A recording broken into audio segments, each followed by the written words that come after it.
మనుషులు కొన్ని చేయొచ్చు, కొన్ని చేయకపోవచ్చు. మనిషి వల్ల ఏమీ కాదు. మనిషి మనిషి ఎంత అల్పుడంటే 2 ముక్కు ఆ రంధ్రాలు 5 నిమిషాలు మూస్తే చచ్చిపోతాడు. ఈ వాక్యంలో ఉందది. 2వ అధ్యాయం యెషయా గ్రంథం చివరి వచనం. తన నాసికా రంధ్రములో జీవవాయువు కలిగిన నరుని నువ్వు ఏ విషయంలో ఎన్నిక చేయవచ్చు. అది కాబట్టి డోంట్ కేర్. మనిషికి భయపడటానికి ఏమీ ఆత్రం లేదు. దేవునికి భయపడాలంతే. అలాగని చెప్పి మనుషులందరిని దూరం చేసుకోవడం కాదు. వారిని గౌరవించి దేవునికి ఆలోచనకి ఏదైనా అడ్డు వస్తే చూడండి, నేను ఆ పాట చెప్పాను. కొరింథీయులకు రాసిన 2వ పత్రిక అది 5వ అధ్యాయం 10వ వచనం చూడండి.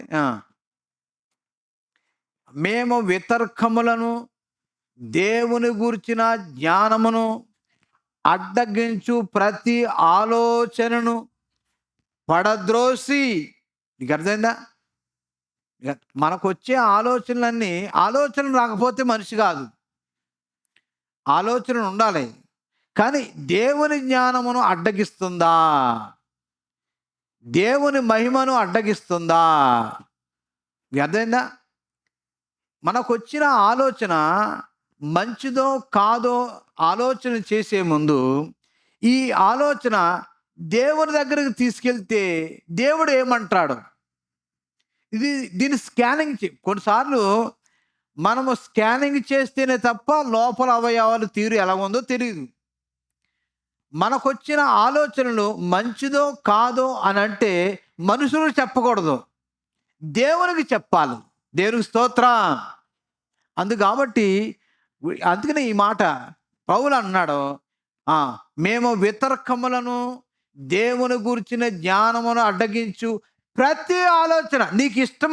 నీకు కష్టమైన వాటి మాత్రము దేవునికి చెప్పి నీకు ఇష్టమైన మాత్రం దాచేసుకుంటే అది కరెక్ట్ కాదు. నువ్వు నిజంగా ఒరిజినల్గా దేవుని బిడ్డవైతే దేవునికి అన్నీ చెప్పాలనుకుంటే దేవుని దగ్గర దాయాల్సింది ఏమీ లేదు. అదే చెప్తున్నాను కదా, ప్రతి విషయాన్ని దేవుని దగ్గర చెప్పుకొని ఈ ఆలోచన కరెక్టేనా కాదా. అందుకనే ఇప్పుడు మనకు వచ్చిన ఆలోచన కరెక్టే, నీ దృష్టికి కరెక్ట్ అనిపిస్తూ ఉంటుంది. ఒకరిని ఎదుట సరైనదిగా కనబడు మార్గము కలదు, తుదకది మరణానికి దారి తీస్తుంది. నీ దృష్టికి అది మంచిదిగా ఉంటుంది, కానీ ఈ ఆలోచనలకు కర్త, మీకు అర్థమైందా, దేవుని దగ్గరికి తీసుకెళ్తే అది నీకు మేలవుతుందా, అది నీకు కీడవుతుందా అనే సంగతి తెలుస్తుంది. మానవ దగ్గర తీసుకెళ్తే వాడికి ఇష్టం వచ్చిన ఆలోచన చేస్తూ ఉంటాడు. మానవుడు పెద్ద గొప్పోడేంటి? ఎవడైనా దేవుని కంటే గొప్పోడేంటి? మీకు అర్థమైందా?